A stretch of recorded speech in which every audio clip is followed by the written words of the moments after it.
మన ప్రభువును రక్షకుడిని యేసుక్రీస్తు పరిశుద్ధమైన నామములో ఈ జనవరి నెల ఈ నూతన సంవత్సరం మొదటి శుద్ధీకరణ ప్రార్థన కూడికలో పాలు పంపులు పొందిన నా దేవుని ప్రియులందరికీ కూడా నా నిండు హృదయపూర్వకమైన వందనాలు. దేవునికి స్తోత్రాలు. మంచిది. మీ కొరకు ప్రార్థన చేస్తూ ఉన్నప్పుడు ఎలా ప్రారంభించబడాలి ఈ సంవత్సరంలో ఈ మొదటి శుద్ధీకరణ కూడిక కదా ప్రభువా, ఎలా ప్రారంభించాలి అని ప్రార్థన చేస్తూ ఉన్నప్పుడు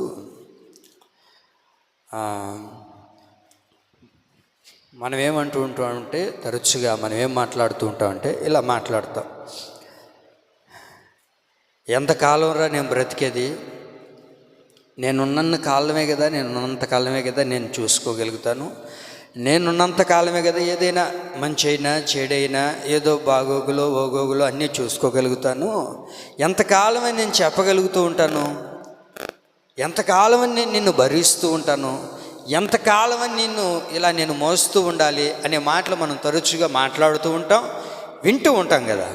అయితే మనం పుట్టినది మొదలుకొని ఇదిగో గత కాలంలో జరిగిపోయిన 2024 సంవత్సరం వరకు, లేకపోతే నిన్నటిదాకైనా తరచుగా ఈ మాటలు వింటూ వచ్చేవేమో. ఏమని?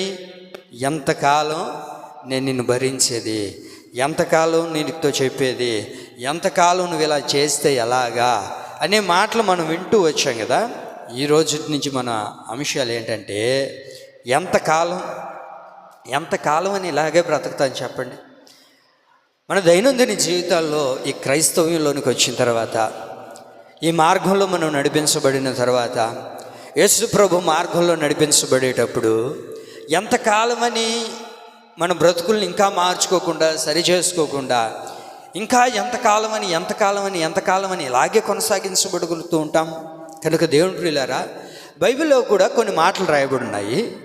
ఎంతకాలం మీరు ఇలా బ్రతుకుతారు, ఎంతకాలం మీరు ఇలాగే జీవిస్తారు, కనుక దాన్ని విడిచిపెట్టండి అనే అంశాలు కొన్ని రాయబడి ఉన్నాయి. అందులో మొట్టమొదటి మాటను మనం ఈరోజు ధ్యానించుకుందాం. అందరు బైబిల్ తీసి చూడండి. 4వ కీర్తన 2వ వాక్యం. నరులారా, ఎంతకాలము నా గౌరవమును అవమానముగా మార్చెదరు. అక్కడ మీరు అండర్లైన్ చేయాలి. ఈరోజు మనం అంశం ఏంటంటే, ఎంతకాలము వ్యర్థమైన దానిని ప్రేమించెదరు, ఎంతకాలము అబద్ధమైన వాటిని వెతుకుదురు. మొదటిగా, ఎంతకాలము వ్యర్థమైన దానిని ప్రేమించెదరు. ఇది మొదటిగా మనం తెలుసుకునే మాట. ఎంతకాలం వినాలి, ఇంక మీరు నా మాటలు జాగ్రత్తగా. ఎంతకాలం వ్యర్థమైన దానిని ప్రేమించెదరు. తీసారా? ఇంక నా వైపు చూడండి. ఎంతకాలము వ్యర్థమైన దానిని ప్రేమిస్తారు, ఎంతకాలము వ్యర్థమైన దాని కొరకే ప్రాకులాడతారు, ఎంతకాలమని వ్యర్థమైన దానిని ప్రేమిస్తారు, ఎంతకాలమని నేను మీతో చెప్పాలి. అందుకే ఆ మాట చక్కగా రాయబడింది కదా. ఎంతకాలము, దావీదు కీర్తనకారుడు ఆ మాట రాస్తూ మాట్లాడతారు ఏమండి, ఎంతకాలము వ్యర్థమైన దానిని ప్రేమించదరు. దేవుని ప్రియులారా, మన దైనందిన జీవితాల్లో ఇదిగో గడిచిన దినాల్లో కానివ్వండి, గడిచిన రోజుల్లో కానివ్వండి, ఎందుకనో ప్రభు మనతో సూటిగా తేటగా మాట్లాడుతూ ఉన్నారు. ఎంతకాలం మీరు వ్యర్థమైన దానిని ప్రేమించెదరు. ఈ 2025 సంవత్సరంలోనైనా సరే వ్యర్థమైన దానిని ప్రేమించక, దాని మీద మనసు ఉంచక దాన్ని విడిచిపెడదాం. ఎంతకాలమని ఇంకా దాంట్లోనే ప్రేమిస్తూ, దాని వెంబడే నడిపించబడుతూ, దానిలోనే కొనసాగించబడగలుగుతారు. ఎందుకని వ్యర్థమైన దానిని మనం ప్రేమిస్తూ ఉన్నాం? ఆ వ్యర్థమైన దానిని మనం విడిచిపెట్టాలి కదా. ఎంతకాలమని చూడండి, ఎన్ని సంవత్సరాలు గడుస్తూ ఉన్నా, ఎన్ని సంవత్సరాలు నడిపించబడుతూ ఉన్నా వ్యర్థమైన దానిని అనగా ఉపయోగం లేనిది, పనికిరానిది, ఏమండి మన జీవితాలకు ఆశీర్వాదం కాని దాన్నే ప్రేమిస్తూ ఉన్నారంట. అందుకే ప్రభు ఎందుకో ఈ 2025 సంవత్సరంలో మనతో మాట్లాడుతున్నారు. ప్రభు ఎంతకాలమని వ్యర్థమైన దానిని చెప్పాలి మీరు నోటితో ప్రేమించెదరు. క్వశ్చన్ మార్క్ కదా. దేవుడు అడుగుతున్నారు, ఎంతకాలమని మీరు వ్యర్థమైన దానిని ప్రేమించుతారు? మనకు తెలుసు మనం దేన్ని ప్రేమిస్తున్నామో. ఏ వ్యర్థమైన దాన్ని మనకు తెలుసు, ఇది వ్యర్థమైంది, ఇది ఉపయోగం లేనిది, ఇది పనికిరానిది, మన జీవితాలకు అంత ఆశీర్వాదకరమైనది కాదు అని మనకి తెలిసినప్పటికీ అయినా సరే మనం దాన్ని ఏం చేస్తూ ఉంటాం? చెప్పాలి, ఏం చేస్తూ ఉంటాం? దాన్ని ప్రేమిస్తూనే ఉంటాం. ఎంతకాలమని ప్రేమిస్తారు వ్యర్థమైన దానిని? ఏమండి, మన తల్లిదండ్రులు కూడా అదే కదా చెప్తారు, ఎందుకని వ్యర్థమైన దాని కొరకు ప్రాకులాడుతూ ఉన్నావు, ఎందుకు వ్యర్థంగా జీవిస్తున్నావు, ఎందుకని వ్యర్థంగా బ్రతుకుతూ ఉన్నావు? ప్రియులారా, ఇదిగో ప్రభు మనతో అంటారు, ఎంతకాలమని వ్యర్థమైన దానిని మీరు ప్రేమించెదరు? ఇప్పుడు ఏం చేయాలి? వినండి బాగా. ఇప్పుడు ఏం చేయాలి? వ్యర్థమైన దానిని ప్రేమిస్తున్నాము, మరి ఇప్పుడు ఏం చేయాలి అని అంటే, ఏదైతే నువ్వు ప్రేమిస్తున్నావో దానిని దేవునికి నువ్వు సమర్పించే వ్యక్తిగా మనం మారాలి. మనం ఏం చేయాలి? దేన్నైతే మనం ఎక్కువగా ప్రేమిస్తున్నాం, వ్యర్థమైనది అంటాడు ప్రభు అక్కడ, వ్యర్థమైన దాన్ని మీరు ప్రేమిస్తున్నారు కదా, దాన్ని ఏం చేయాలి? దేవునికి సమర్పించేయాలి, దాన్ని విడిచిపెట్టాలి. అది మనకు అక్కర్లేనిది, అది మనకు ఉపయోగం లేనిది, మనకు ఆశీర్వాదకరమైనది కాదు. అందుకని ఎంతకాలం మనం చూడండి, ఆ 2024 సంవత్సరం చివరి దినాల్లో ఇంకొద్దబ్బా వీటిలన్నిటినీ సమాధి చేయాలి, వీటిని అన్నిటిని విడిచిపెట్టేయాలి, అసలు ఇవన్నీ వద్దు అని అనుకుంటామా? అనుకున్న తర్వాత మరలా నూతన సంవత్సరాలు అడుగుపెట్టిన 4 రోజుల తర్వాత మరలా దాని మీద మనసు లాగుతూ ఉంటుంది. అండి, జిలేబీ వద్దనుకున్నాం ఏమాక, అది తింటే షుగర్ పెరుగుతుందని తెలుసు, ఇంకా తినకూడదుగా. కానీ దాన్ని చూసినప్పుడు డాక్టర్ ఏం చెప్తారు? తినకూడదు అన్నప్పుడు దాని మీద మనసు పోవాలి, తినకూడదు అని అనుకుంటామా? ఏదో ఒక పెళ్ళికి పోయినప్పుడు నోరు లాగుతూ ఉంటుంది. ఒక్కరవే కదా, కొంచెం తింటే ఏమవుతుంది? అవునా? ఆ కొంచెంలోనే చాలా ప్రమాదం ఉంది. అందుకే వ్యర్థమైన దాన్ని మనం ఏం చేయాలి? ప్రేమించకూడదు. ఎంతకాలమని వ్యర్థమైన దానిని మీరు ప్రేమించెదరు? అయితే ఇప్పుడు ఏం చేయాలి? ప్రభు ఏం కోరుకుంటున్నాడు అని అంటే, నువ్వు దేన్నైతే ప్రేమిస్తున్నావో దానిని దేవునికి సమర్పించే వ్యక్తిగాను, దేవుని ఎదుట అర్పించే వ్యక్తిగాను, దానిని దహన బలిగా చేసే వ్యక్తిగా మనం మారాలి. ఆదికాండం 22వ అధ్యాయం 2వ వాక్యం. ఆదికాండం 22వ అధ్యాయం, ఆదికాండం 22వ అధ్యాయము చూడండి. నీకు ఒక్కడయ్యున్న నీ కుమారుని అనగా, చూడండి, నీవు ప్రేమించు ఇస్సాకును తీసుకొని అక్కడ నేను నీతో చెప్పబోవు దహన బలిగా దాన్ని నర్పించమని చెప్పాను. దేవుడు ఇక్కడ అబ్రహాముతో మాట్లాడుతున్న విషయాలు మనకు బాగా తెలుసు. అబ్రహాముతో దేవుడు మాట్లాడుతున్నాడు, నీకు ఒక్కడై ఉన్న కుమారుణ్ణి వినాలి, నీకు ఒక్కడై ఉన్న కుమారుణ్ణి.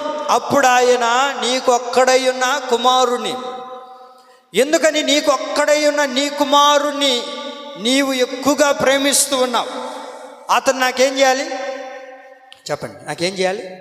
నేనే పర్వతాన్ని అయితే చూపిస్తానో ఆ పర్వతం దగ్గరికి నువ్వు వెళ్ళి, ఇదిగో నువ్వు ఎక్కువగా ప్రేమిస్తూ ఉన్నావే, నీ బిడ్డను దహన బలిగా అర్పించు. ఈ 2025వ సంవత్సరంలో ప్రభు మనతో చెప్తున్నది కూడా ఏంటంటే, ఇక్కడ ఏమని రాయబడింది? ఇదిగో నేను నీతో చెప్పబోవు పర్వతములలో ఒకదాని మీద, అనగా ఇదిగో మనం ఆరాధిస్తున్న ప్రభు అయిన యేసుక్రీస్తు ప్రభుల వారు ఇదిగో ఈ సంఘంలో ప్రభు ఉన్నారు. ఇదే ఒక పర్వతముగా ఉంది. ఇమ్మానుయేలు ప్రార్థనా మందిరం అనేది ఒక పర్వతం. వినాలి జాగ్రత్తగా, ఇమ్మానుయేలు ప్రార్థనా మందిరం అనేది ఒక పర్వతం. ఈ పర్వతం మీదకి నీవు దేనినైతే ప్రేమిస్తున్నావో, మనం అన్నిటినీ ప్రేమించం, ఏదో ఒక్కటి ముఖ్యంగా ఉంటుంది. ఉందా? ఒక్కటే ముఖ్యంగా ఎక్కువగా ప్రేమిస్తాం. ఎన్ని దినాలైనా దాన్ని విడిచిపెట్టలేం, ఎన్ని రోజులైనా దాని నుంచి దూరం అయిపోలేం. దాన్ని ఎక్కువగా ప్రేమిస్తున్నావు చూసావా, దానిని తీసుకొని వచ్చి ఇదిగో పర్వతం అనబడుతున్న దేవుని సంఘంలో దాన్ని ఏం చేయాలంట? దహన బలిగా దాన్ని సమర్పించాలి, దాన్ని అర్పించాలి. మరి దేవుని సన్నిధికి వస్తున్న మనము ఒక్కటై ఉన్న దానిని, దేన్నైతే ప్రేమిస్తున్నామో దానిని మనం ఏం చేయాలి? దహన బలిగా దేవుని యొక్క మందిరంలో విడిచిపెట్టాలి. దేవుని సన్నిధిలో విడిచిపెట్టేసుకోవాలి. ప్రభువా, ఇదిగో గత రోజుల్లో నేను ఎక్కువగా దీన్ని ప్రేమించానయ్యా, ఎక్కువగా దీని మీద నా మనసు నింది ప్రభువా, కనుక ఇదిగో నీవు చూపించిన పర్వతం అనబడుతున్న నీ సంఘానికి నేను వచ్చి ఇదిగో దీన్ని అర్పిస్తూ ఉన్నాను, దీన్ని దహన బలిగా చేస్తూ ఉన్నాను. ఇంక దహన బలి చేసేసామనుకోండి, ఇంక మరలా దాని దగ్గరికి వెళ్ళకూడదు. దహన బలిగా చేసేసాం, ఇంక దహన బలి అర్పించిన దాన్ని అది మరలా తిరిగి వస్తుందా? రాదు. ఎందుకనంటే అది వ్యర్థమైనది, అది పనికిరానిది, అది ఉపయోగం లేనిది. నువ్వు దేన్ని ప్రేమిస్తున్నావో నీకు ఒక్కడయ్యున్నా అంటాడు, ఒక్కడయ్యున్నా నీ కుమారుణ్ణి నీవు తీసుకొని వచ్చి బలిగా అర్పించు. నువ్వు దేన్నైతే ఎక్కువగా ఎంతో కాలం నుంచి ప్రేమిస్తున్నావు, మరి దేన్ని ప్రేమిస్తున్నారో నాకు తెలియదు, కానీ దేవుని ప్రియులారా, దేవుని ఆత్మతో ప్రభు చెప్తూ ఉన్నారు, ఇదిగో నీవు ఒక్కదాన్ని ప్రేమిస్తున్నావు, అది వ్యర్థమైనది, దానిని ప్రభు సన్నిధిలో ఒక దహన బలిగా అర్పించుదుముగాక. అయితే వ్యర్థమైన దానిని మనం ప్రేమించకూడదు, వ్యర్థమైన దాన్ని మనం ప్రేమించకూడదు. అసలు ఇంతకీ దేనిని ప్రేమించకూడదు? ఎంతకాలమని మీరు దాన్ని ప్రేమించెదరు? ఏంటి ఇంతకీ వ్యర్థమైంది? అవి ఒక్కటి వ్యర్థమైంది ఏదో ఉంది. ఈరోజు ఒక 4 విషయాలు చెప్తా. ఈ 4 విషయాల్లో ఎవరిలో ఒకటి ఏదో ఒకటి ఉంటుంది అండి. ఆ ఒకటి ఎంతో దాన్ని తెలుసుకొని దానిని దేవుని సన్నిధిలో ఒక దహన బలిగా అర్పించేసి ఇక్కడి నుంచి వెళ్దుముగాక. మీరు ఎట్టున్నారంటే 4 మాటలు అంటే ఇంకెప్పుడు వదులుతాడో అన్నట్టున్నారు కదా. ఏం లేదు, తొందరగానే పంపిస్తాను చూడండి. ఎంతకాలము వ్యర్థమైన దాన్ని ప్రేమించెదరు? దేనిని మనం ప్రేమిస్తున్నాం? మొదటి మాట, దేన్ని ప్రేమించకూడదు. అసలు ఇంతకీ దేన్ని ప్రేమిస్తున్నాము? ఒకవేళ దాన్ని ప్రేమిస్తే దాన్ని విడిచిపెడదాం. మొదటిగా దేన్ని అంటే అబద్ధమును ప్రేమించవద్దు. చెప్పండి, దేన్ని? గట్టిగా చెప్పండి అమ్మా. ప్రకటన గ్రంథం 22వ అధ్యాయము. ప్రకటన గ్రంథం 22వ అధ్యాయం. ప్రకటన గ్రంథం 22వ అధ్యాయం 15వ వాక్యం చదువుమా. బాగా గమనించాలి మీరు అక్కడ. ప్రకటన గ్రంథం 15, ప్రకటన గ్రంథం 22వ అధ్యాయమే 15వ వాక్యం. చూసారా? కుక్కలను, మాంత్రికులను, వ్యభిచారులను, నరహంతకులను, విగ్రహారాధికులను, అబద్ధమును ప్రేమించి జరిగించు ప్రతివాడును వెలుపటనుందురు. దేనిని ప్రేమిస్తున్నారు ఇక్కడ? దేనిని ప్రేమిస్తున్నారు ఇక్కడ? ఎంతమంది కనబడుతున్నారు చెప్పండి? 4 గుంపులు కనబడుతున్నాయి. ఈ 4 గుంపుల వారు, మీరు బాగా వినాలి, ఈ 4 గుంపుల వారు దేనిని ప్రేమిస్తున్నారయ్యా అంటే అబద్ధాన్ని ప్రేమిస్తున్నారంట. దేనిని ప్రేమిస్తున్నారు? అబద్ధాన్ని ప్రేమిస్తున్నారు. వాక్యం అంటుంది, ఎంతకాలము వ్యర్థమైన అబద్ధాన్ని మీరు ప్రేమించెదరు? ఎంతకాలమని అబద్ధమైన ప్రవర్తనతో నడిపించబడతారు? అబద్ధమని మీరు ఎంతకాలమని ప్రేమిస్తూనే ఉంటారు. అబద్ధమును ప్రేమించేవాడు ఎక్కడుంటాడయ్యా అంటే వెలుపలలో ఉంటాడు, బయట ఉంటాడు. వాడు లోనికి రాలేడు, దేవుళ్ళో నిలబడలేడు, దేవుని సంఘంలో ఉండలేడు, దేవుని మందిరంలో నిలబడలేడు, దేవుని ఆరాధించలేడు, దేవుని మహిమపరచలేడు, దేవుని సన్నిధిలో స్థిరపడలేడు. కారణం ఏంటయ్యా అంటే వాడు దేనిని ప్రేమిస్తూ ఉన్నాడు అని అంటే అబద్ధమును ప్రేమిస్తూ ఉన్నాడు. చెప్పండి, దేనిని ప్రేమిస్తున్నారు? అబద్ధాన్ని ప్రేమిస్తున్నారు. ఇక్కడ 4 గుంపులు మనకు కనబడతాయి. ఎన్ని గుంపులు ఉన్నాయి ఇక్కడ? 4 గుంపులు.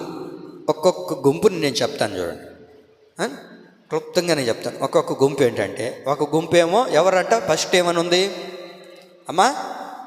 భలే చెప్పారే. ఏ గుంపు ఇది? కుక్కల గుంపు. కుక్కల గుంపు అంటే ఏనండి, కుక్కల గుంపు అంటే పేతురు అంటారు కదా, కుక్క వాంతికి చేసుకొని మరలా తిరిగి దాని దగ్గరికే వస్తుందంట. అనగా దేన్నైతే మనం విడిచిపెట్టామో మరలా దాని దగ్గర ఉండకూడదు.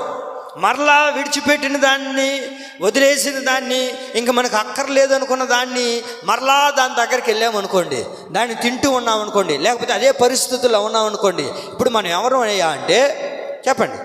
కుక్క లాంటి స్వభావం కలిగిన వారిని. ఇప్పుడు మనం ఎవరమనంటే కుక్క లాంటి స్వభావం కలిగిన వారంటే విడిచిపెట్టిన దాన్ని మరలా దాని దగ్గరికి వెళ్ళేవాడు ఏం చేస్తాడంటే నోటితో అబద్ధం పలుకుతాడు. కనుక ఎంతకాలం మీరు ఇలాగే చేస్తారు, ఎంతకాలం అని మీరు ఇలాగే ఉంటారు మీకు తెలుస్తుంది కదా. పేతురు రాసిన 2వ పత్రిక 2వ అధ్యాయం 22వ వాక్యంలో ఉంటుంది ఆ మాట. మీరు ఇప్పుడు చూడబడలేదు. ఆ తర్వాత మరొక గుంపు ఏంటి ఏ గుంపు? మాంత్రికుల గుంపు.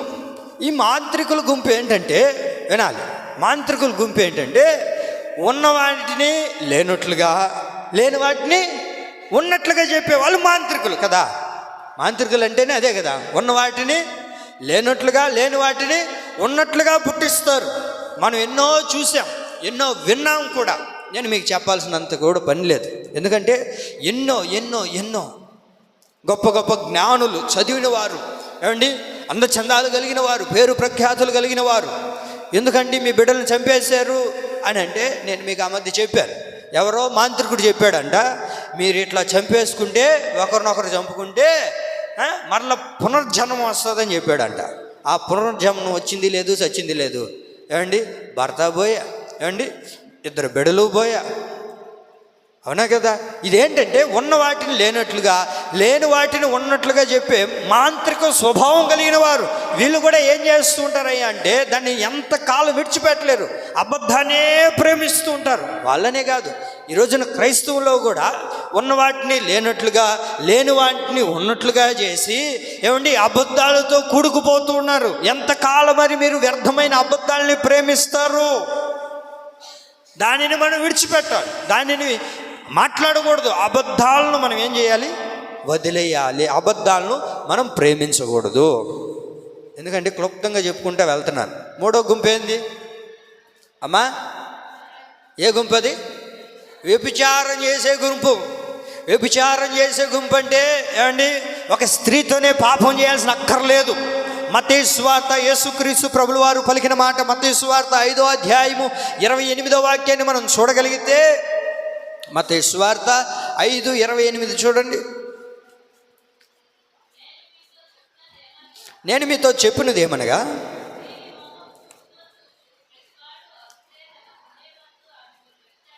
అది అనగా దేనిని సూచిస్తుంది? వ్యభిచారము అనేది రహస్యమైన ఆలోచనలు. కొంతమందికి రహస్యమైన ఆలోచనలు, ఏమండి రహస్యంగా ఆలోచిస్తూ ఉంటారు, బయటికి చెప్పరు. వాక్యం ఏముంటుందంటే యేసయ్య అంటారు అక్కడ, యేసు ప్రభువే మాట్లాడిన మాటది. ఒక స్త్రీతో నువ్వు పాపం చేయాల్సిన అక్కర్లేదు. ఒక స్త్రీని చూసినప్పుడు మోహపు చూపుతో చూసి నువ్వు ఎప్పుడైతే ఆలోచిస్తావో ఆమెతో వ్యభిచారం చేసినట్లు. అనగా ఏమండి రహస్యమైన ఆలోచనలు, రహస్యమైన పాపం. ఎవరికి తెలియదులే, ఎవరు చూడట్లేదులే, ఇది ఎవరికి తెలియదు కదా, 4 గోడల మధ్యలో జరుగుతుంది కదా, లేకపోతే నా తలంపుల్లో ఉండింది కదా, నా హృదయంలో ఉండింది కదా, ఇది ఎవరు చూడట్లేదులే అనుకుంటే వాడు ఎవడనంటే వాక్యం అంటుంది వాడు అబద్ధాన్ని ప్రేమిస్తున్నాడు. చెప్పండి, దేన్ని ప్రేమిస్తున్నాడు? మంచి మాటలు మీరు జాగ్రత్తగా వినాలి. వింటున్నారన్న మాటలు? ప్రియులారా, ఎంతకాలం వ్యర్థమైన దాన్ని ప్రేమిస్తాం? ఎవరికి తెలియదులే, పాస్టర్ చూడట్లేదులే, లేకపోతే దైవ సేవకులు చూడట్లేదులే, సంఘం చూడట్లేదులే, దేవుడు చూడట్లేదులే, ఎవరు నన్ను పట్టించుకోవట్లేదని అనుకుంటున్నావు, భ్రమపోతున్నావు. నువ్వు రహస్యంగా దేన్నైతే చేస్తున్నావో వ్యభిచారం చేస్తూ ఉన్నట్లు. ఎంతకాలమని దాంట్లోనే పడిపోయి వ్యర్థమైన దానిని ప్రేమిస్తూ, అబద్ధాన్ని ప్రేమిస్తూ ఉంటావు. వాక్యం అంటుంది వ్యర్థమైన దానిని ప్రేమింపవద్దు, అనగా అబద్ధాన్ని ప్రేమించకూడదు. రహస్యంగా నువ్వు దేన్నైతే చేస్తున్నావో, రహస్యంగా చేసేది, రహస్యంగా ఆలోచించేది అన్నీ కూడా దేనికి సాదృశ్యమయ్యా అంటే అది ఒక వ్యభిచారమైనది. అలాంటి వ్యభిచారంలో ఒక ఆత్మీయుడు పడిపోకూడదని ప్రభు అయిన యేసుక్రీస్తు మనతో మాట్లాడుతూ ఉన్నారు. చాలామంది చూడండి, లోకంలో ఈ రోజున చూస్తున్న తంతదే, ఈ రోజున జరుగుతున్న విచారాలు అవే. ఎక్కడ చూసినా ఎన్నో ఆలోచనలతో కూడిన పాపాలు. ఒక ఆడబిడ్డ పోతూ ఉంటే ఎన్నో తప్పుడు ఆలోచనలు, ఒక స్త్రీ నడిచొస్తూ ఉంటే ఎన్నో చెడు ఆలోచనలు కలుగుతూ ఉన్నాయి మానవుడికి. అందుకని యేసయ్య అంటారు, ఇదిగో ఒక స్త్రీని చూసినప్పుడు ఆమెతో నువ్వు వ్యభిచారం చేయాల్సిన అక్కర్లేదు. నువ్వు ఎప్పుడైతే ఆమెను చూసి ఆమెను మోహరిస్తావో, నీ ఆలోచనలో, నీ తలంపుల్లో, నీ హృదయంలోనికి ఎప్పుడైతే నీలో అలా ప్రవహిస్తుందో నువ్వు అప్పుడే వ్యభిచారం చేసినట్లు.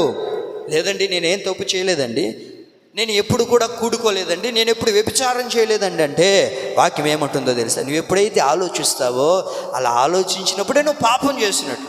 నేను ఇంకా చేయలేదు అని అంటే నువ్వేం మాట్లాడుతున్నావు?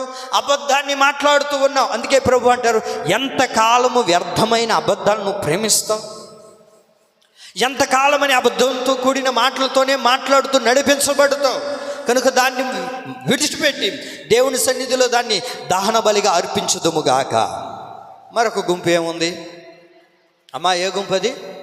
నరహత్య గుంపు. నరహత్య గుంపు. నిజం చెప్పండి, ఏ గుంపు అది? మేము ఇంతవరకు ఎవరిని నరహత్య చేయలేదయ్యా, అసలు మేమెందుకు చేస్తాం, నరహత్య చేస్తే మేము పోలీస్ స్టేషన్లో ఉంటాం కదా అంటారా? ఏమండి, వినాలి మీరు నా మాటలు. నరహత్య చేయలేదు అని అన్నోళ్ళు ఎవరైనా ఉంటే చెప్పండి.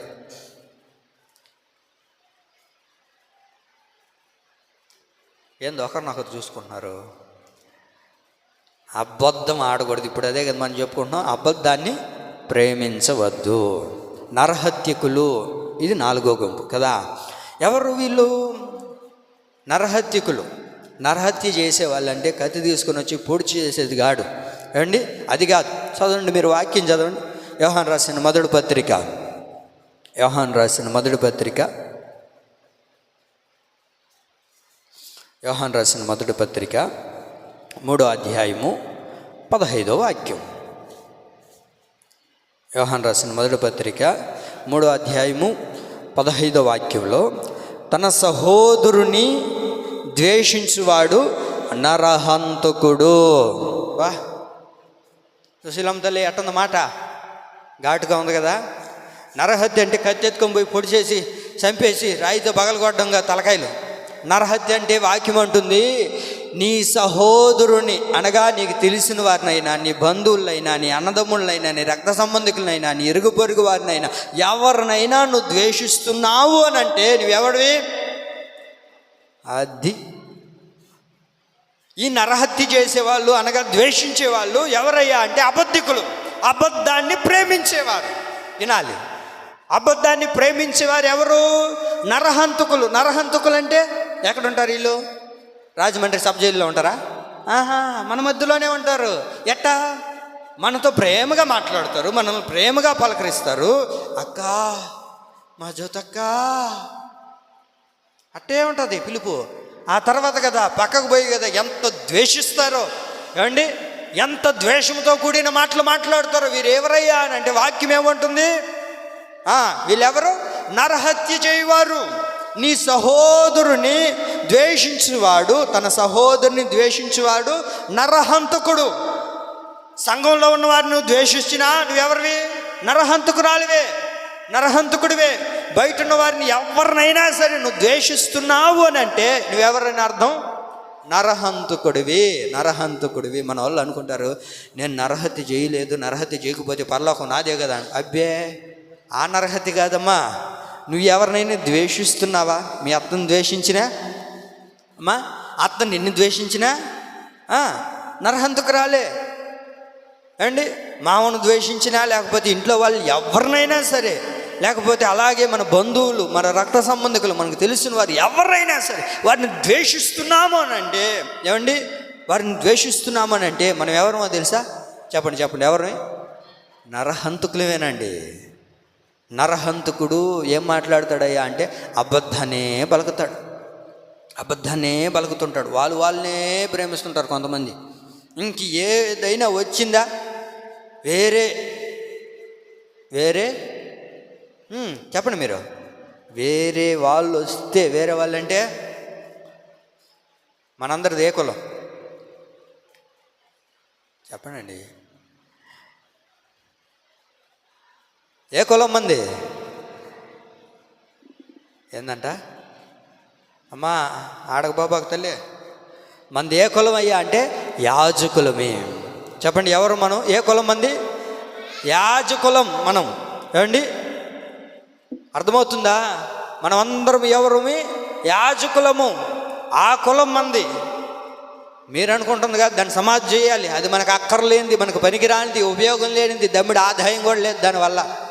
అండి, మనం అందరం యాజకులమి, దేవుని ప్రియులై ఉన్నాము, దేవుని బిడ్డలై ఉన్నాము.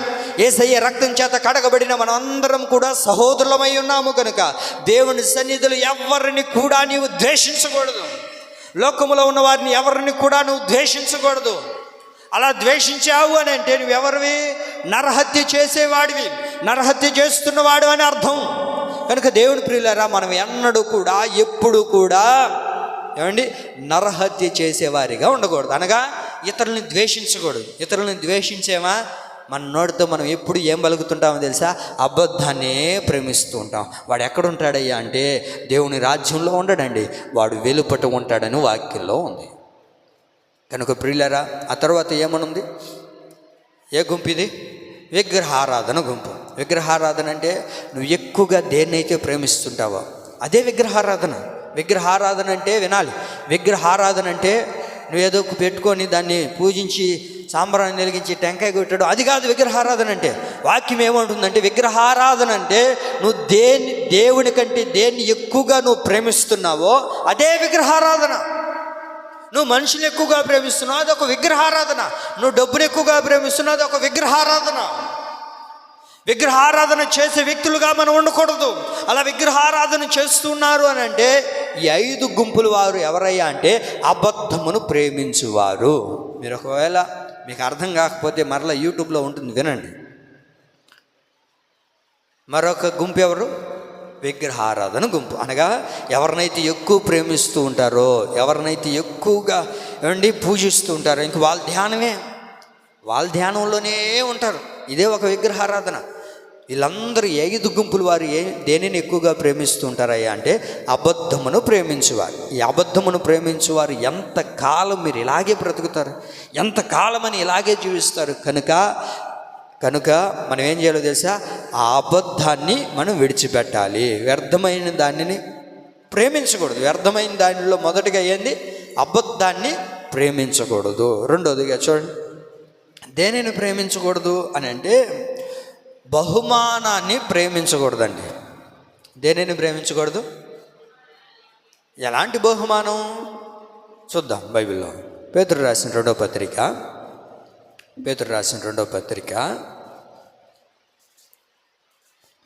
మీరు త్వరగా తీస్తే త్వరగా అవుతుంది. పేతురు రాసిన 2వ పత్రిక 2వ అధ్యాయము 16వ వాక్యం.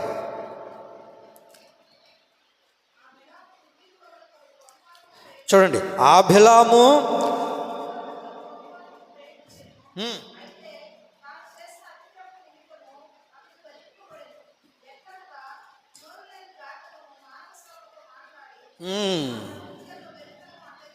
చాలండి. ఆబిలాము దుర్నీతి వలన కలుగు బహుమానమును ప్రేమించను. దేన్ని ప్రేమించావయ్యా అని అంటే బహుమానాన్ని ప్రేమించాడు. ఎలాంటి బహుమానం ఇది అమ్మా? దుర్నీతి వలన కలుగు బహుమానాన్ని ప్రేమించాడు. నీతితో కలిగిన బహుమానం కాదు ఇది, నీతికరమైన బహుమానం కాదు ఇది. దుర్నీతితో కలుగు బహుమానాన్ని బిలాము ప్రేమించాడు. బిలాము దుర్నీతి అయిన బహుమానాన్ని ప్రేమించి తన జీవితంలో ఎన్నడూ చూడని ఒక పెను మార్పును ప్రభు కలగజేశాడు.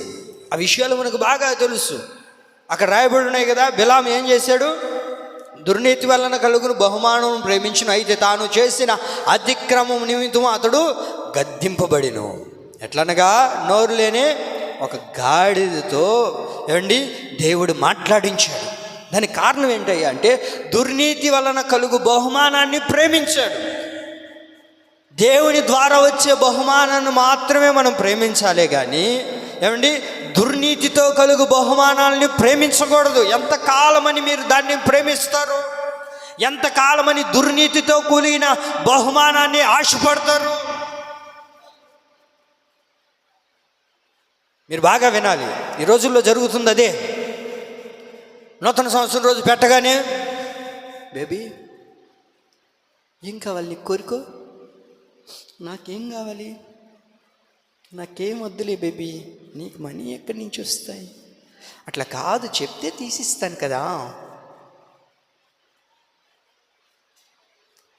నాకేం వద్దులే, నాకేం కావాలి? వాడు ఊరికనే తీస్తున్నాడా? వాడి ఆలోచనలో దుర్నీతి, వాడి తలంపుల్లో దుర్నీతి, వాడి మనసులో దుర్నీతి. ఈ దుర్నీతితో కలిగిన బహుమానాన్ని నువ్వు ఎంతకాలమని ప్రేమిస్తావు?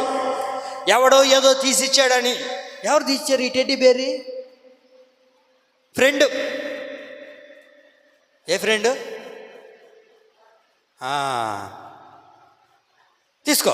తీసుకోమ్మా, ఎన్ని తీసుకుంటావో తీసుకో. వాడి ఆలోచనలో ఏముంది? దుర్నీతి. వాడి తలంపుల్లో ఏముంది? దుర్నీతి. ప్రియులారా, ఎవరైనా నీ దగ్గరకు వచ్చి ఇదిగో నీకు చేస్తాము, నీకు ఇస్తాము, నువ్వు అడగకుండానే ఏదైనా నీ దగ్గరకు వస్తుంది అని అంటే అదేంటో తెలుసా? దుర్నీతితో కలిగిన బహుమానం. దాంట్లో చాలా నష్టం దాగి ఉందన్న విషయాన్ని నువ్వు ఆలోచించాలి. ఈ రోజున ప్రజలు ఆలోచించలేకపోతున్నారు. ఎవరైనా ఒక బహుమానం ఇస్తే అబ్బా ఎంత ప్రేమో, అబ్బా నేనంటే. ప్రియులారా, దాని వెనక ఎంతో దుర్నీతి ఉందన్న విషయాన్ని మీరు ఆలోచించాలి. బిలాము ఎందుకయ్యా దుర్నీతి వలన కలుగు బహుమానాన్ని పొందుకోవాలని ఆశపడ్డావనంటే, ఓ మంచి సేవ చేస్తున్నావు కదా, ఓ సేవలో నడిపించబడుతున్నావు కదా. ప్రియులారా, ఆయన బిడ్డలను ఎన్నడూ కూడా విడిచిపెట్టే దేవుడు కాదండి. ఆ దుర్నీతి వలన కలుగు బహుమానాన్ని ప్రేమించాడు బిలాము. దానిని బట్టి దేవుడు ఏమన్నా విడిచిపెట్టేశాడా అంటే వాడిని గద్దించడం ప్రారంభించాడు. ఆ దైవజనుడిని ఏం చేస్తున్నాడు దేవుడు? గద్దించి, బ్రదర్ ఇది మంచి బహుమానం అనుకుంటున్నావా? ఇది నీ జీవితాన్ని సస్యశ్యామలంగా నడిపిస్తుందని అనుకుంటున్నావా? దీని ద్వారా నీ జీవితం పాడైపోతుంది, దీని ద్వారా నీ కుటుంబం పాడైపోతుంది, దీని ద్వారా నీ సేవ పతనమైపోతుంది. బ్రదర్, దాన్ని విడిచిపెట్టు. ఆ దుర్నీతి వలన కలుగు బహుమానం బ్రతుకులను చిందావదలుగా చేస్తుంది. ఈ రోజున ఎంతోమంది యవనస్తులు, ఎంతోమంది దేవుళ్ళు నడిపించబడుతున్న వారు కూడా దుర్నీతి వలన కలుగు బహుమానం కొరకు ప్రాకులాడుతూ ఉన్నారు. 5 స్టార్ ఎంత, దాని బతికి ఎంత ఏమండి? తింటే కరిగిపోతుంది, ఉదయం అయితే మోసం సాగుతుంది. దానికైనా ఉడిపోయేది ఏంటి? దానికైనా జీవితాన్ని పాడు చేసుకునేది. దానిని చూసే నీ నిండు నూరేళ్ళ జీవితాన్ని ఎవరో కలగజేస్తున్న దుర్నీతి వలన కలుగు బహుమానం కొరకు నీ జీవితాన్ని పతనం చేసుకుని దేవునికి దూరం అవుతావా? ఎంతకాలం? ఎవరి కోసం అండి ఇవన్నీ? ఎవరి కోసం చేస్తాం చెప్పండి? దేవుని రాకడ అతి సమీపంగా ఉందన్న విషయాన్ని మీరు ఆలోచించాలి. మీరు నిన్న పేపర్ చూసినట్లయితే, లేకపోతే నిన్న మీరు వార్తలు విన్నారో వినలేదో నాకు తెలియదు, కానీ వినకపోతే మరలా వినండి ఒకసారి, ఉంటాయి యూట్యూబ్లోనే. చంద్రుడు మారిపోతున్నాడంట. చంద్రుని యొక్క పరిస్థితి మారిపోతుంది, సూర్యుని యొక్క పరిస్థితులు కూడా మారిపోతున్నాయని పేపర్లోను వార్తల్లో నిన్నంతా అదే, నిన్న మొన్న. మీకేం అర్థం కావట్లేదు. దేవుని రాకడ సమీపంగా ఉంది, వాక్యంలో రాయబడింది. ఆయన రాకడకు ముందు ఏమవుతుంది? సూర్యుడు ఎర్రైపోతాడు, చంద్రుడు నలుపు అయిపోతాడు అని వాక్యంలో రాయబడి ఉంది. ప్రియులారా, మీరు బాగా వినాలి. దేవుని రాకడ సమీపంగా ఉంది. ఎవడో కలగజేస్తున్న దుర్నీతి కలిగిన బహుమానం కొరకు నువ్వు ప్రాకులాడితే దేవుడు మనకి ఇవ్వబోతున్న ఆ బహుమానాన్ని పోగొట్టుకుంటాం. అమ్మా, ఇంకా సమయం లేదు. వయసు ఎంత? 18 సంవత్సరాలు వచ్చినాయి, బాప్తీసం తీసుకో. దేవుడు రాకడ సమీపంగా ఉంది. ఇంకా నాకు వయసు ఉందిలే, నేను ఇంకా ముసలిదాన్ని కాలేదు కదా, నాకు జీవితం ఉంది, నాకు బ్రతుకుంది, ఇంకా ఆనందించాలి, సంతోషించాలి, ఇంకా ఎగరాలి, జీవించాలి. ఎవరి కోసం అని అనుకుంటున్నావు? ప్రియులారా, మీరు వార్తలు చూస్తే, నేను ప్రతిరోజు ఉదయాన్నే వార్త చూస్తాను, ఎందుకంటే దాంట్లో విషయాలు తెలుస్తాయి మనకు. ఒక 5 సంవత్సరాల క్రితం ప్రపంచం అంతా అల్లకొల్లారులతో నడిపించబడింది. దేని ద్వారా? ఇప్పుడు మరలా లాక్డౌన్ పెట్టారు చెన్నైలో, తెలుసా అండి? మీరు విన్నారా? వార్తలు చూసారా? చైనాలో మరలా ఏం చేశారు? చైనాలో మళ్ళీ లాక్డౌన్ వేస్తున్నారు. ఏదో ఒక కొత్త తెగులు వచ్చిందంట. వాస్తవానికి ఆ తెగులు ఎప్పుడో 2001లో వచ్చిందంట, కానీ ఇప్పుడు ఇంకా ప్రబలం అయిందంట. అది ఇదేదో కొత్తగా పుట్టుకొచ్చింది కాదంట, అదేదో పాతదేనంట. కాకపోతే ఇప్పుడు ఏమైందంటే విస్తరించబడిపోతున్నాయి తెగుళ్ళు. ఆయన అన్నారు కదా, యేసయ్య అన్నారు, ప్రతిదీ ప్రభు చెప్పిందే జరుగుతుంది. నా రాకడకు ముందు అనేకమైన తెగుళ్ళు వస్తాయి అన్నారు. తెగులు రాలేదా? ఒకరినొకరు చెప్పండి, ఒకరినొకరు చంపుకుంటారు అని వాక్యంలో రాయబడి ఉంది.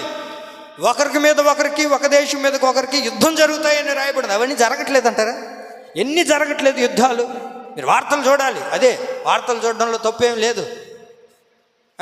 సీరియల్ మాత్రం గంటలు చూస్తాం, కానీ వార్తలు చూడం. మనం చూస్తే మనకు విషయాలు తెలిస్తే అర్థమవుతుంది, బ్రతుకులను మార్చుకోగలుగుతాం.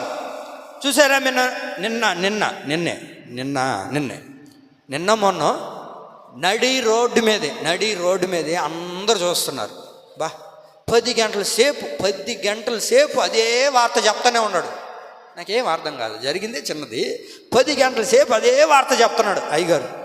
ఏందయ్యా వార్త అంటే, నడి రోడ్డు మీద రోజు భర్త తాగొచ్చినాడంట. తట్టుకోలేక, సరే ఏం పని బాట లేనివాడేం కాదు, పని బాట లేకుండా ఉండేవాడేం కాదు, కానిస్టేబుల్ ఆయన. రోజు తాగేసి వచ్చి హింస పెడతా ఉంటే తాడు తీసుకొని వచ్చి మెడకు గట్టి రోడ్డు మీదకి లాక్కొని వచ్చి గొంతు మీద అడుగు పెట్టి లాగుతుంది. అందరూ చూస్తున్నారు. ఒక ఆయన సైకిల్ వేసుకొని పోతున్నాడు, చూసుకుంటా పోతున్నాడు. ఒక ఆయన ఏమో చూసుకుంటా పోతున్నాడు. ఒక ఆయన ఏమో ఇంత పెద్ద పొట్టేసుకొని ఆడే తిరుగుతున్నాడు. అది కూడా చెప్తున్నాడు వార్తలోడు. నిజం, ఆయన ఎవరో పొట్టేసుకొని తిరుగుతున్నాడు. ఆపాలన్న మనసు కూడా లేదు. వాక్యంలో ఉంది ఒకరినొకరు చంపుకుంటారని. 1500 దాని బతికేంత ఒక్క రోజులో రాదా? 1500. నిన్న చూడండి, నేను జరిగినటువన్నీ ఎప్పుడో జరిగినట్టు కాదు, నిన్న మొన్న జరిగినట్టు. నిన్న తిరుపతిలో మార్కెట్లో 1500 రూపాయలు ఇవ్వలేదని చెప్పి కత్తి తీసుకొని మెడకే గోచేసినాడు. నిజమండి, అందరూ ఉంటారు మార్కెట్లో, జనాలు ఉంటారా? అందులో తిరుపతి సంత మార్కెట్, అది ఫుల్ జనం, అందరూ చూస్తుండగానే గొంతు కోసేసాడు. ఎవడు పట్టించుకోవట్లేదు. నిజమండి, నేనేం కలుపులు కథలు చెప్పట్లేదు మీకు. ఈ రోజులు అలాగే జరుగుతున్నాయి. దేవుని రాకడ సమీపముగా ఉంది, అతి దగ్గరలోనే ఉంది. దుర్నీతితో కలిగిన బహుమానాలను విడిచిపెడదాం. అవి మనకు అక్కర్లేనిటివి, అవి మనకు పనికి రానివి. మీ బిడ్డలు ఒక 17 సంవత్సరాల వయసు వచ్చిందా, ఒక 16, 17, 18 సంవత్సరాలు వస్తే వాళ్ళని పురుకొల్పండి. ఇదిగో అమ్మా బాప్తీసం తీసుకుంటే ఇలా ఉంటుంది, రక్షణలోనికి వస్తే మనం ఇలా ఉంటుంది, దేవునిలో నడిపించబడాలి, దేవుని కొరకు నిష్టగా బ్రతకాలి, దేవుని కొరకు జీవించాలి అని నేర్పించడం ప్రారంభించాలండి. మన బిడ్డలకు అది చెప్పాలి. మనం ఏదో లోకంలో కలుగుతున్న దుర్నీతి కలిగిన బహుమానాల కొరకు ప్రాకులాడుతున్న యవనస్తులు ఎంతోమంది ప్రజలు కూడా ఉన్నారు. నా దేవుని ప్రియులరా, ఎవడో ఫోన్ చేసి, ఏమి మీ ఆయన పట్టించుకోవట్లేదు అంటగా, కూర కొందా, ఏం కూర ఈరోజు, సరే ఫోన్పే చేయమంటావా? వద్దండి ఉన్నాయి, మాట పడద్దులే, లేదండి ఉన్నాయి, సరే వేయండిలే, టిక్ టిక్ ఎంత, 2000 రూపాయలు పడ్డాయి. అబ్బా, 2000 రూపాయలు వేసినాడు మా ఆయన. ఏ రోజు 100 రూపాయలు వేసినాడు కాదు, పాపాత్ముడు, దుర్మార్గుడు. 2 రోజులు మాట్లాడితే నేనంటే ఎంత ప్రేమ అమ్మా. దాంట్లోనే దాగి ఉంది దుర్నీతి ప్రేమ. దుర్నీతి వలన కలుగు బహుమానం నీ జీవితాన్ని పాడు చేస్తుంది. దెలీలా, ఎందుకమ్మా ఇంతటి దౌర్భాగ్యమైన పనికి ఒడుగట్టుకున్నావు? ఎంత ఇచ్చారు నీకు? మీరు చెప్పండి, మీకు గిఫ్ట్ ఇస్తా. దెలీలా ఎంత తీసుకుని చెప్పండి, వాళ్ళ కాడ వెండి నాణ్యాలు తీసుకునింది. ఎంత వెండి నాణ్యాలకి శాంసంగ్ నమ్మేసిందో చెప్పండి. ఎంతక ఏంటంట? 1, 2 వండర్. సరే మళ్ళీ చెప్పండి, సరేనా? నేను ఇప్పుడు చెప్పనులే కానండి. దెలీలా ఒకప్పుడు వదిలేసి వెళ్ళిపోయిన వాడే, సర్లే మళ్ళీ ఏదో తెలుసుకొని వచ్చాడు. ఎంత ప్రేమించాలి దుర్నీతితో కలుగు బహుమానం కొరకు. చూడండి, దుర్నీతితో కలుగు బహుమానం కొరకు ఏం చేసింది? శాంసన్ అమ్మి వేసింది. ఇస్కరియోతు యూదా, ఎందుకయ్యా యేసయ్యను అప్పగించావు? ఇదిగో ఈ రాత్రి ప్రభు నీతో మాట్లాడుతున్నారు. దేవుణ్ణి నమ్ముకున్నామా? బాప్తిసం పొందుకున్నారా? చెప్పాలి మీరు అంతా. బాప్తిసం పొందుకున్నారా? రక్షించబడ్డావా? రక్షించబడలేదు ఇంకా? ఎట్లా దూకు. రక్షించబడకపోతే ఎట్టా? రక్షించబడ్డామా? బాప్తిసం తీసుకున్నావా? యేసయ్యను నమ్మేమా లేదా? చాలు. ఇది నమ్మిన తర్వాత మరలా ఏదో దుర్నీతి వలన కలుగు బహుమానాన్ని పొందుకొని యేసయ్యను అమ్మేయకూడదు. ఇస్కరియోతు యూదా, ఎంత కమ్మేసావయ్యా? ఎంత కమ్మేసావు యేసయ్యని? ఎంత కమ్మావు చెప్పండి, ఎంత కమ్మారు? అమ్మా నాకు తెలియదు లెక్కలు సరిగ్గా, మీరు చెప్పండి అండి. బైబిల్ చదివిన వాళ్ళు మీరు, పాండితులు, టీచర్లు, చెప్పండి ఎంతకి బాగా చెప్పండి అండి. అది కూడా డౌటే. ఏం చేయాలి మిమ్మల్ని? కరెక్టేనా? డౌట్ లేదాక? నిజమేనా? కరెక్టేనా? నమ్మంటావు? సరే, రేపు చెప్పక్క, రెఫరెన్స్ రాసుకొనిరా. సరేనా? వినండి. ఇస్కరియోతు యూదా ఏం చేశాడు? వెండి నాణ్యాలకి యేసయ్యను అమ్మేశాడా లేదా? మరి ఈ రోజున ఎంతమంది యేసయ్యను అమ్మట్లేదు? దుర్నీతి కలుగు బహుమానం కొరకు. ఎలా అమ్మేవయ్యా అంటే, దేనికోసం యేసయ్యను అమ్మేవంటే? దేన్ని? వాడన్న మేలు ఇస్కరియోతు యూదా, వాడన్న వెండి నాణ్యాలకి యేసయ్యను అమ్మాడు. ఈ రోజున ఎంతమంది తెలుసా? ఎవరో నువ్వు బాగున్నావు అంటని యేసయ్యను అమ్మేస్తున్నారు వెంటనే. నిజం. నీ చీర భలే ఉంది, అబ్బా ఆ పట్టు చీరలో నడుస్తుంటే అబ్బా రాత్రి అంతా నువ్వే గుర్తొస్తున్నావు, వెంటనే యేసయ్యను అమ్మేశారు. ఆ మాట విన్ని వెంటనే నువ్వు ఎప్పుడైతే పడ్డావో, పడిన వెంటనే యేసయ్యను అమ్మేశావు. అయ్యా మేము ఎప్పుడు యేసయ్యను అమ్మాము అంటారా? మీరు అక్కడికే వస్తున్నారు. మేము ఎప్పుడు యేసయ్యను అమ్మామంటే, నువ్వు ఎప్పుడైతే యేసయ్యను రక్షించుకొని ఆ రక్షణ మార్గాల్లోనికి వచ్చి బాప్తీసం పొందుకొని నీతి మార్గాల్లో నడిపించబడుతూ యేసయ్యని హృదయంలో చేర్చుకున్నావా లేదా? చెప్పాలి. మీరు బాగా చేర్చుకున్నారా? మరి చేర్చుకున్న తర్వాత ఎవడో ముక్కు మొహం దిల్లినాడు ఒక మెసేజ్ పెట్టినాడని చెప్పి ఈ హృదయంలో ఉన్న యేసయ్యని వాడికి అమ్మేసేవాడి. వాడన్న మేలు వెండి నాణ్యాలకి అమ్మాడు బతుకు తెరువు కోసం. మీరు ఒక మెసేజే ఏంటి, అబ్బా మొన్న స్టేటస్లో పెట్టినావు, అబ్బోబ్బా చిన్న ఫోటోనా, నిజమా? బాగున్నానంటవా? బాగున్నానా? ఎవరు నన్ను అన్నింది లేదు. ఆ మాట ఎప్పుడైతే నువ్వు అంటున్నావో అప్పుడు యేసయ్యను అమ్మేస్తున్నావని అర్థం చేసుకోవాలి. ఎందుకంటే ఒక గొప్ప బహుమానం, రక్షణ కలగజేసే బహుమానాన్ని ప్రభు నీకు ఇచ్చాడు.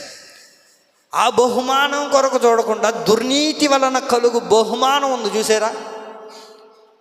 ఎందుకనంటే ఇది దుర్నీతి వలన కలుగు బహుమానం అండి. ఇవన్నీ దేవుని ప్రియులారా, ఇవేవి శాశ్వతం కావు.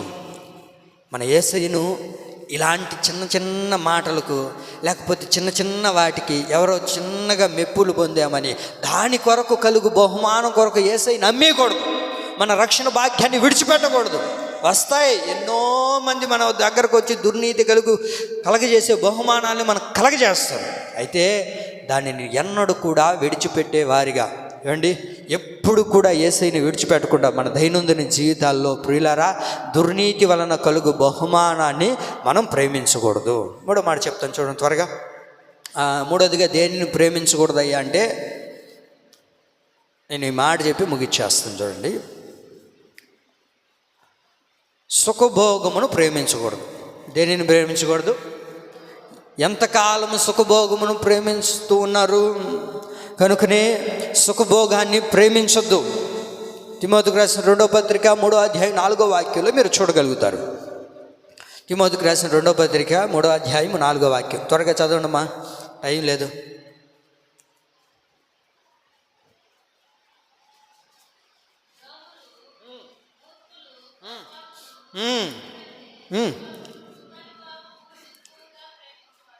అమ్మా బాగా చదువు, నాకు అర్థం కాదు. దేవుని కంటే సుఖానుభవమును ఎక్కువగా ప్రేమించుచూ ఉన్నారు. ప్రియులారా, దేనిని మనం ప్రేమించకూడదో తెలుసా?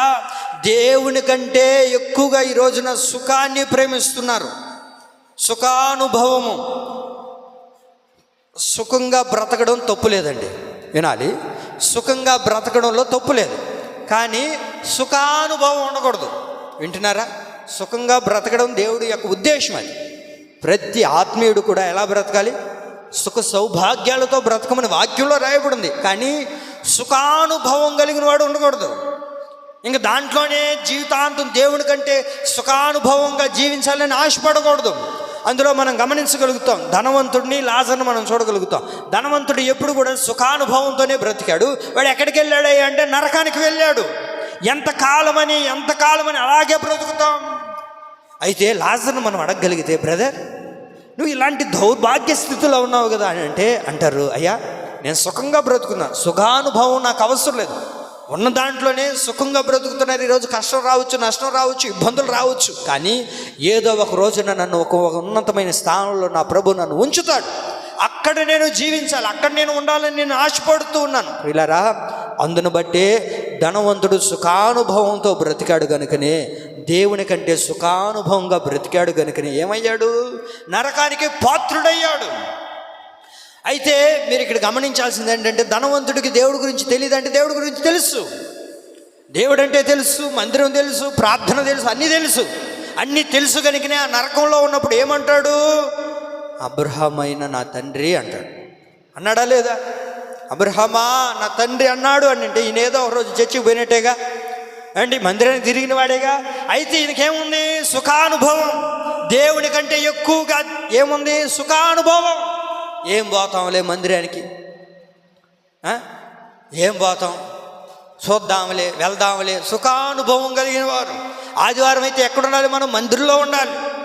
సుఖానుభవం కలిగిన వారు ఏం చేస్తారు చెప్పనాక ఆటో దొలకుంటా తిరుగుతుంటారు. సుఖానుభవం కలిగిన వారు ఏం చేస్తారంటే, ఆదివారం అయితేనే సాతానుగాడు ఏం చెప్తాడంటే, బ్రదర్ ఈరోజు వచ్చారనుకోండి బాడీకి, మీకు ఎంత ఇస్తుందో తెలుసా? 1500 రూపాయలు. ఎందుకని? ఆ రోజు డిమాండ్ ఎక్కువ ఉంటుంది కదా, అందుకని సాతానుగాడు డిమాండ్లు పెట్టేస్తాడు. అమ్మో 1500 ఒక్క టిప్పేగా పోయేసి వద్దాంపా, చచ్చి ఉంటే మళ్ళీ చూసుకోవచ్చు అనిపిస్తుంది, అట్లా చేస్తాడు.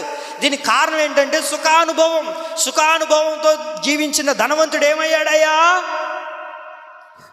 చెప్పండి అండి? నరకానికి వెళ్ళిపోయాడు. ఈరోజున ఎంతోమంది మందిరాన్ని కాదని, దేవుని సన్నిధిని కాదని ఉద్యోగాలు చేసుకుంటూ, ప్రియులరా, మీకున్న అవకాశంలో, నీకున్న అవకాశంలో కొంతమంది నేను డ్యూటీ నుంచి రానండి, మేము ఇంతేనండి. ఏమమ్మా పర్మిషన్ అడిగి రాకూడదంటే ఏమంటారు? పర్మిషన్ అడగమండి, పర్మిషన్ మందిరానికి అడగవో. ఎవరైనా వచ్చి కూర చేద్దురా, చేపల కూర అంటే మాత్రం పర్మిషన్ వస్తుంది. ఇదా ఏంటి? అప్పుడు పర్మిషన్ ఎట్టిస్తారు నీకు?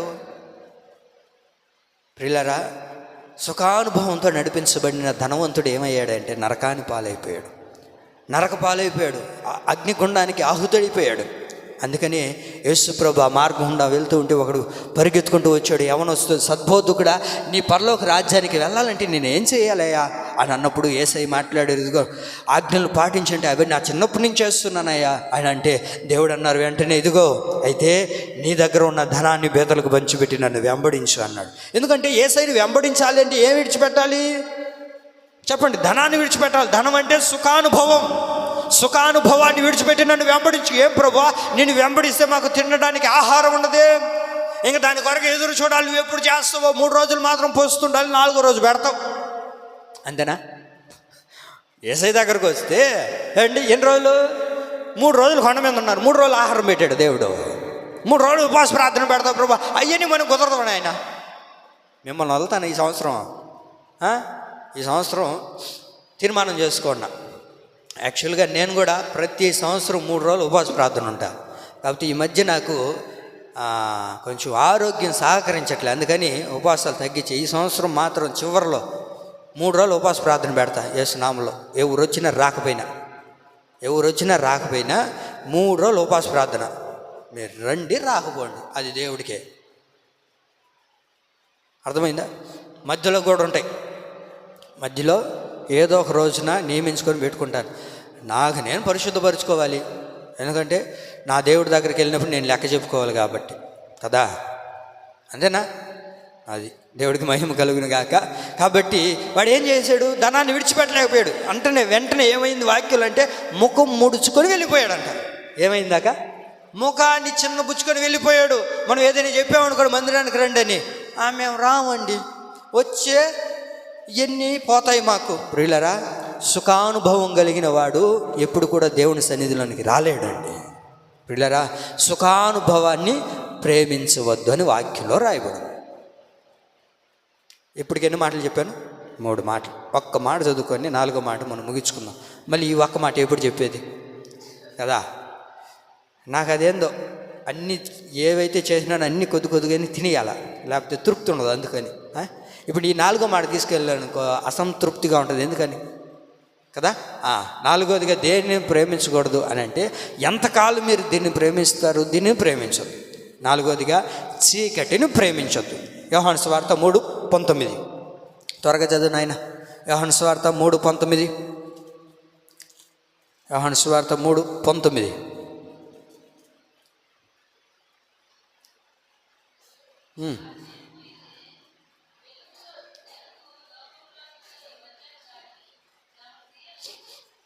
వెలుగు లోకంలోనికి వచ్చిన కానీ తమ క్రియలు చెడ్డవైనందున మనుషులు వెలుగును ప్రేమింపక చీకటిని ప్రేమించుతిరి.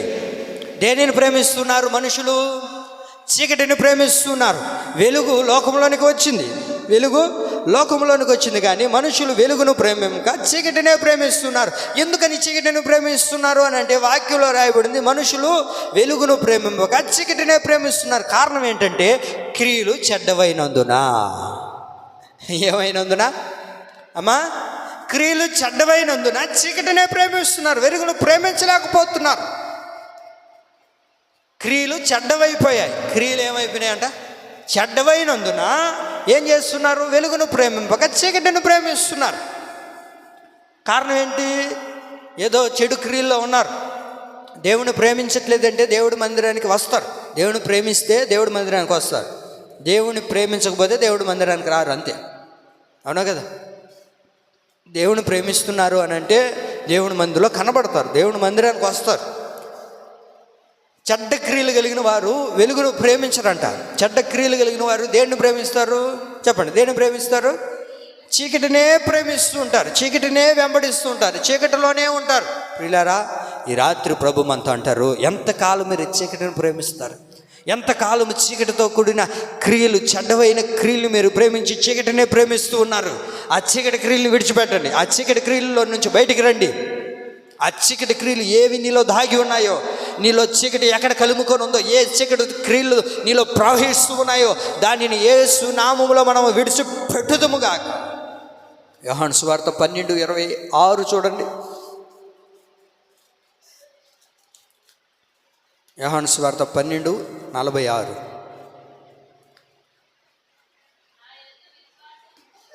నా యందు విశ్వాసముంచు ప్రతివాడు చీకటిలో నిలిచి ఉండకుండానట్లు నేను ఈ లోకమునకు వెలుగుగా వచ్చి ఉన్నాను. యేసయ్య ఎందుకు ఈ లోకానికి వచ్చాడయ్యా అంటే ప్రతివాడు చీకటిలో నిలిచి ఉండనట్లు. మనం చీకటిలో నిలిచి ఉండకూడదని యేసయ్య ఈ లోకానికి వచ్చాడు. మన క్రియలు చెడ్డవైపోయాయి, మన స్వభావాలు చెడ్డవైపోయాయి. అవన్నిటినీ తొలగించడానికి ప్రభు అయిన యేసుక్రీస్తు ప్రభులు వారు ఈ లోకానికి దిగి వచ్చాడు. మరి ఆయన నమ్ముకున్న మనం ఏం చేయాలో తెలుసా అండి? వాక్యం అంటుంది, వెలుగులో నడిపించబడాలి, వెలుగుమయంగా మనం మార్చబడాలి. కనుకనే ఎంతకాలం వ్యర్థమైన దానిని ప్రేమిస్తాం? ఎంతకాలం వ్యర్థమైన అబద్ధాలతో కూడిన అలవాట్లను ప్రేమిస్తాం? ఎంతకాలం దుర్నీతితో కలిగిన బహుమానాన్ని ప్రేమిస్తాం? ఎంతకాలం సుఖానుభవాన్ని ప్రేమిస్తాం? ఎంతకాలం చీకటిని ప్రేమిస్తాం? దానిని విడిచిపెడదాం. ఇంకనైనా ఇదిగో అబ్రహాము ఒక్కటై ఉన్న దానిని దహన బలిగా అర్పించడానికి సిద్ధమయ్యాడే. ప్రియులారా, అబ్రహాము దహన బలి అర్పించాడా లేదా? చెప్పాలి. అర్పించాడు. ఎప్పుడైతే తన మనస్సులో నా దేవుని కొరకు ఇవ్వాలి అని అనుకున్నాడో అప్పుడే దహన బలి అర్పించేసాడండి. మరి ఈ రాత్రి ఈ 4 విషయాల్లో ఏది ఇంకా ఎంతో కాలం నుంచి చేస్తున్నామో దాన్ని విడిచిపెట్టి ఈ రాత్రి ఒక తీర్మానం చేసుకుని ప్రభు సన్నిధిలో వాటన్నిటినీ కూడా విడిచిపెట్టి దహన బలిగా అర్పించుదుముగాక. ఈ కొద్ది మాటలు ప్రభు మన వినికిడిలో స్థిరపరచునుగాక. ఆమేన్.